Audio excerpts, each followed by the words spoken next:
కాబట్టి అతీ ఉల్లాహ అల్లాహకు విధేయత చూపాలి, ఒకటైపోయింది. రెండవది అతీ ఉర్ రసూల్ ప్రవక్త గారి మార్గంలో అనుసరించాలి. మీ నియత్ ఒక్కటే, అల్లా ప్రసన్నతే, మంచి నియతే. కానీ మార్గం ప్రవక్త గారిది కాకపోయినా సరే మీది పుణ్యకారమైనా సరే వృధా అయిపోతుంది. మరి దీనికి సంబంధించినటువంటి హదీస్ ఏమిటి? దైవ ప్రవక్త ముహమ్మద్ సల్లల్లాహు అలైహి వసల్లం గారి కాలంలో జరిగినటువంటి ఒక సంఘటన.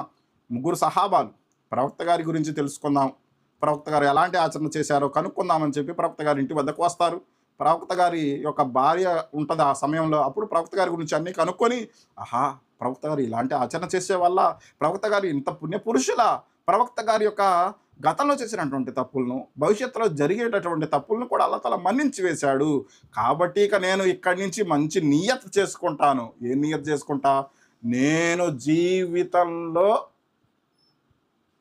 పగటి పూట ఆహారమే తీసుకోను, జీవితాంతం నేను ఉపవాసం ఉంటాను. రెండో వ్యక్తి అంటున్నాడు, నా జీవితంలో నేను ఎప్పుడు కూడా రాత్రి పూట నిద్రించను, అల్లాహ్ యొక్క ఆరాధనలో గడుపుతాను. మూడో వ్యక్తి అంటున్నాడు, నేను నా జీవితంలో వివాహమే చేసుకోకుండా నేను అల్లాహ్ యొక్క ఆరాధనలో గడుపుతాను. వారి సంకల్పం బలమైనదే, వారి సంకల్పం అల్లాహ్ ప్రసన్నత కోరుకున్నదే. మరి లోపం ఎక్కడా? లోపం ఎక్కడయ్యా అంటే రండి తెలుసుకుందాం ప్రవక్త గారు ఏమంటున్నారు. ఇవన్నీ అనుకున్నారు, ముగ్గురు అనుకున్నారు ప్రవక్త గారి భార్య వద్ద. తర్వాత వాళ్ళు వెళ్ళిపోయారు. ఈ విషయం ప్రవక్త గారి భార్య ప్రవక్త ముహమ్మద్ సల్లల్లాహు అలైహి వసల్లం గారు ఇంటికి వచ్చినప్పుడు, ఇట్లా ముగ్గురు వ్యక్తులు వచ్చారు, మీ గురించి అడిగారు, ఈ విధంగా ముగ్గురు సంకల్పాలు చేసుకొని వెళ్ళిపోయారు అన్నారు. అప్పుడు ప్రవక్త గారు ఒకానొక సందర్భంలో ఆ ముగ్గురు ఉన్న సమూహం దగ్గరికి వచ్చి ఈ విధంగా అంటున్నారు, ముగ్గురు వ్యక్తులు ఈ విధంగా అనుకున్నారంట, ఏమని? జీవితాంతం ఉపవాసం ఉంటామని. కానీ గుర్తుంచుకోండి, నేను ఉపవాసము ఉంటాను, ఉపవాసము విరమిస్తాను.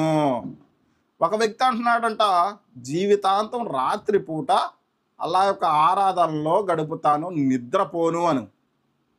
నిద్రపోను అని అంటున్నాడంట.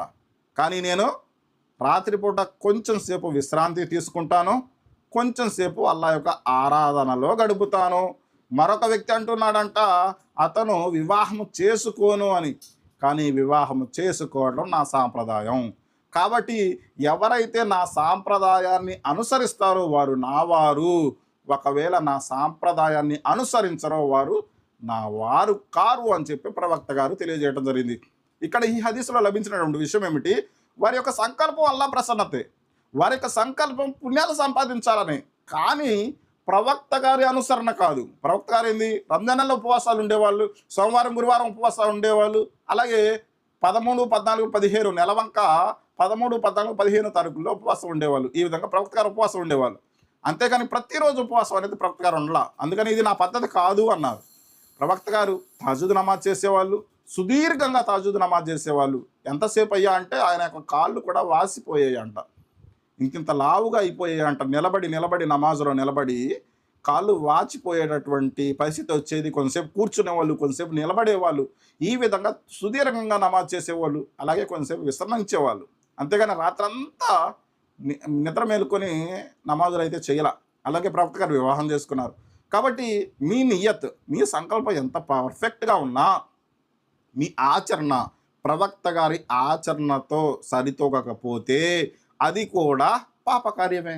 కాబట్టి ఖురాన్ వాక్యం మరొకసారి గుర్తు చేస్తున్నాను, యా అయ్యుహల్లజీన ఆమను, ఓ విశ్వసించిన ప్రజలారా, అతీ ఉల్లాహ వ అతీఉర్ రసూల్, మీరు అల్లాహకు విధేయత చూపండి మరియు ఆయన ప్రవక్తను అనుసరించండి.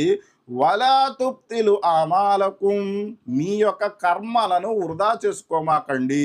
ఒకవేళ మీ యొక్క ఆచరణ, మీ యొక్క పని అల్లాహకు మరియు ఆయన ప్రవక్తకు వ్యతిరేకంగా ఉంటే, మీరు చేసినటువంటి ఎంత పుణ్యకార్యంగా భావించిన, సమాజం అరే ఎంత మంచి కార్యం చేస్తున్నావు అల్లా మార్గంలో అని ప్రజలు భావించినా సరే, అది పుణ్యకార్యంగా దైవదూతల సమక్షంలో లిఖించబడదు, అది పాపకార్యంగా భావించబడుతుంది.